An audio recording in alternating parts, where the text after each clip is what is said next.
Hello, this is Matt on the Moon Lambo channel, and June of 2019 was the month to get hacked if you're an XRP holder. There's a piece out by Thomas Silkjer. I'm still not sure if I'm saying his name right. I've talked about him a number of times on this channel. He's been an XRP community member for some time, and earlier this year became an official columnist of Forbes, and he wrote a piece about XRP getting hacked. And again, he's a strong proponent for the XRP community, so and he knows what he's talking about. So I'm going to go through what he covered on that topic, maybe share a couple opinions, and then that'll wrap up the video. This is the only topic I'm talking about today, so probably not going to be a terribly long video. But before we get going here, if you would please gently tap that like button, and if you don't hate every word that's coming out of my mouth, go ahead and subscribe. We can be friends. It'll be good. And so let's just go ahead and hop right in here. So again, this is titled, by Thomas Silkjer, it's titled, June, the Month of XRP Exchange Hacks.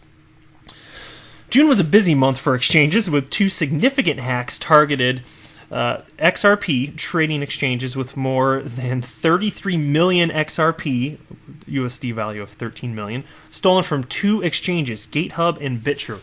And by the way, I had spoken about Gatehub a little bit after that whole hacking situation. I didn't really go in depth, but I'm familiar with Gatehub. I've actually used it.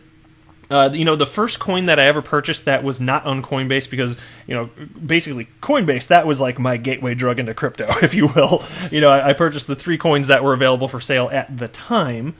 And then I had to learn how to purchase other cryptocurrencies that were not so easily available, because XRP, I had no means at the time. It was only a little over a year and a half ago. There was no means for me to buy XRP directly through a checking account or with a credit card or anything as a resident here in the United States. There was no way to do it, period. And so I had to follow this tutorial. I'm going to have to share the link if I can find this video. There was this video of this guy purchasing XRP. And it was years ago, but he did this how-to on using Shapeshift, which is an exchange to convert it from Coinbase onto Gatehub. And it was funny. I will say this, one thing that I do remember pops out, I think he bought probably close to 30,000 XRP in this demo that this guy made on this particular video. If I can find it, I will link it below. And he spent something like $175 for almost 30,000 XRP, and it's just, you look at the prices there, like, oh my god, what I would have given to have known about XRP back then. But anyway, so that's how I did it. I bought, I guess it was Bitcoin on Coinbase, and then ended up using Shapeshift to get it converted over to Gatehub. And this is part of what I'm going to talk about, and I'll continue reading the article here in a second here. I'm not going to read the whole thing, but just parts of it. But the difference between the two exchanges that were hacked, there was Bitrue. It's been all over the news, so especially if you've been on like XRP chat or if you've been on Twitter, you've probably heard about this, even if you haven't really looked into it yourself. So Bitrue is more of a traditional exchange in that they're holding the keys for you, whereas Gatehub, they're a gateway to access XRP's decentralized exchange, which is built into the XRP ledger itself. And so that's a distinguishing differentiator there. And so I'll get into it, though. Let me read just a little bit further here. So the Bitrue hack. On June 26, several large withdrawals were made from Bitrue's hot wallet, totaling more than 9,300,000 XRP, close to emptying the exchange's hot wallet. After the breach was discovered, the exchange was closed down for the public. And while the immediate messaging through social media channels from Bitrue and Bitrue CEO, Karis Wang, was the exchange was down for a temporary maintenance due to a system overload, an official statement quickly followed it, promising users to refund any losses. And so here's a copy of that tweet. Official statement regarding the hacking of Bitrue on June 27, 2019. And so I always did think, like, Bitrue's been getting praised for how well they've handled this hacking afterwards, but I still question the initial phase where they're talking about a system overload of like, maybe call them out for that part. That doesn't seem quite right to me. But anyway, it says the hackers were quick to send stolen funds to other exchanges, and so at this point they went on to state that like half of the XRP that was stolen from there, it's still controlled by the hacker. It's an XRP ledger account controlled by the hacker. And so Bitrue ended up coming back online. It wasn't until yesterday that you could deposit or withdraw officially on their exchange again. And so here's a here we go. Yeah, here's a quote from the CEO. This has been a really tough week for myself and the whole Bitrue team. We were under a lot of pressure because we wanted to make sure that our security systems and protocols are completely airtight so that our community can breathe easy. and know that they won't need to worry about their funds in the future. We worked around the clock to make this happen, but I'm incredibly happy now that we've completed this task successfully, and now we're back on track with developing new features and promoting our platform token. Every single dollar that our users place on Bitrue shows that they trust us, and that trust means the world to us. So we're keeping the safety of our users at the forefront of our minds in everything we do. The end result is a revamped and upgraded Bitrue that is stronger than ever. We'll continue to monitor and assess our systems so that we're always one step ahead of any hackers or scammers, and we'll also provide more security services for our users. And so I did see, again, other than when they claimed that there's a system overload resulted in the initial problem, beyond that, apparently there has been a lot of transparency, so kudos to them for that. There's been a lot of people praising it to the point where it's like people are saying this is the example of how every entity that's hacked should respond to publicly, especially when you're talking about getting the word out to your customer base, what is actually going on. Now, as far as the Gatehub attack, so this happened beginning May 30th. Close to 2 million XRP was stolen from several accounts, but by June 14, the total amount reached a staggering 24 million XRP from more than 200 individual user accounts. And even though Gatehub was early aware of the attack, June 1st, attackers managed to keep withdrawing funds for 2 full weeks, which is, God, that's freaking astonishing to me that they couldn't find a way to stop it in the meantime. I think I understand why, though, and I'm going to get to that in a second here. All right, on June 6th, Gatehub publishes the first preliminary statement stating, although we have not identified any action or omission by Gatehub that may have facilitated or allowed this apparent theft to occur, we apologize deeply to all of our customers for this issue and pledge to get to the bottom of it. All right, and then it says, on June 7th, a more elaborate update was published, even though still inconclusive, stating that 18,473 accounts were potentially affected as a result of suspicious API calls, and from these 5,045 accounts contained active balances. As of today, after more than a month, less than 1 million XRP remains in custody of the hackers, while exchanges use the attackers have withheld an undisclosed amount. There have been no further updates from Gatehub, but Inej Pungukar, God, I love butchering names, so fun, founder and CEO of Gatehub, comments. So here's the CEO of Gatehub's comment. Gatehub is working tirelessly together with law enforcement agencies from different jurisdictions to identify the criminal hackers responsible for this theft. We are in contact with more than a dozen exchanges and wallet providers who are, in general, very cooperative and willing to assist in our endeavors to freeze the stolen funds before they are cashed out. Once these legal procedures are completed, we will know the exact amount of funds that our customers will be able to retrieve. Until then, we kindly ask our customers to remain patient and report thefts to their local law enforcement agencies in case they haven't done so already. Okay, and then we get to the difference. This is how they kind of wrap up the piece here. Without reading through the whole thing, I'll read the bullet points here. So with Bitrue, they're more of a traditional exchange, and so here's the bullet points that they got regarding that. They have a private ledger keeping track of who owns what. The user is not in custody of the funds the exchange is. Next bullet point. Stores all user funds in big pools, some in hot wallets on the blockchain connected to exchange software, higher exposure to hacks, containing enough funds to handle usual withdrawal activity, right? And so some would always need to be in a hot wallet, and that makes perfect sense. The next bullet point, the majority is in cold wallets on the blockchain, limited access to tightened security. When the hot wallet increases or decreases in size, funds are moved to or from cold wallets to keep it in balance. This all makes sense, right? And then last bullet point on that topic, all trading happens in private order books, updating the private ledger. Now, this is in stark contrast to the DEX gateway simplified here, so we're talking about Gatehub here, because they're a gateway to the decentralized exchange of the XRP ledger. All right, does not have a private ledger. The user is in custody of the funds in the wallets on the blockchain. All trading happens, and by the way, actually, and I can confirm that because this resulted in some confusion on my part early on.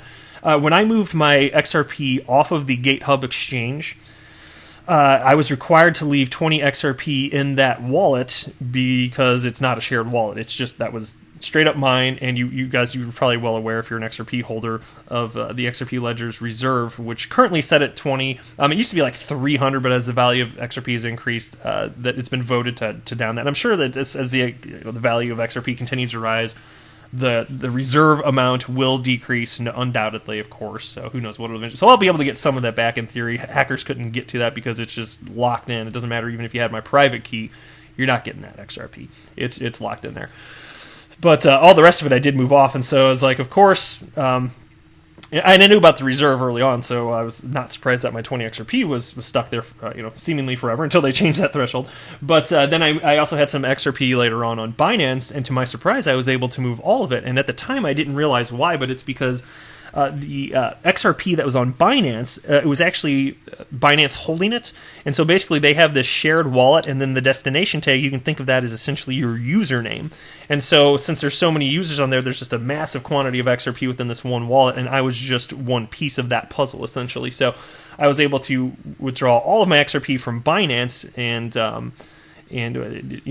there was no 20 XRP reserve that I had to be concerned with. So in case you guys have been wondering about that or encountered that is why, in case you were unaware. All right, next bullet point on this. All trading happens on a public order book on the DEX, the decentralized exchange, updating the user's wallets. The gateway offers a graphical user interface to execute orders on the decentralized exchange, but to do so, they need access to the user's wallets. The gateway is in custody of user wallet details instead of user funds, right? And so that's where this all came into, and that's why I was kind of hypothesizing as far as like why haven't we heard more from Gatehub, for example? Why haven't they contacted the user base? Well, I don't know if there's as much that they're able to do, because you do have your private key. The thing is, Gatehub has it too, right? So, getting the word out is one thing, and at least they've said a couple things, but they've done nothing, compared to what Bitrue is. But they're also in a different technological position. They're kind of stuck. It's tough to know what to do next relative to what Bitrue did. Not defending what Gatehub did here or didn't do. Their inaction speaks volumes in my mind, but still, that's kind of the difference here. And the article wraps up this way. It states, in the case of Bitrue, hackers got access to make withdrawals from the hot wallet, and as Bitrue is in custody of the funds, they are the victim. In the case of Gatehub, hackers got access to wallet private keys, made withdrawals from the user's individual real on-ledger XRP accounts, making the users the victims. And that's quite a distinction there. All right, and the last couple sentences here. This difference may be the key to why Gatehub has not yet made a final, conclusive statement, leaving an open question. Is there a difference in responsibility between being in custody of user funds and user wallet private keys? Well, maybe there's a distinction in my mind, but I will say this. Gatehub did get hacked. It did result in the exposure of individuals' private keys. So even if they're not like technically holders of the account because the private keys were not the property of Gatehub, they're still, they might as well be a custodian at that point, even if they aren't technically to the definition. They should still have some level of responsibility, should they not? And so, yes, it's a difference, but Gatehub has to find a way to try and make this right, because it's their security that fell through, resulting in the exposure of individuals' private keys. And in fact, I'm even sitting there thinking, so like mine could have been one of them. I didn't even look into it because I don't care, because there's only a reserve amount in there, like I said. But my account could have been one of the ones that was exposed also. And so if I ever have a hope of getting that 20 XRP off, my private key's out there, right? Potentially. So maybe I will lose that 20 XRP. Who knows? At least it's only 20 XRP. Today it's not worth much yet. But still, it could be worth something one day if it goes, if XRP value increases as much as I think it actually might. And then on the same topic here, this tweet went out from Tiffany Hayden.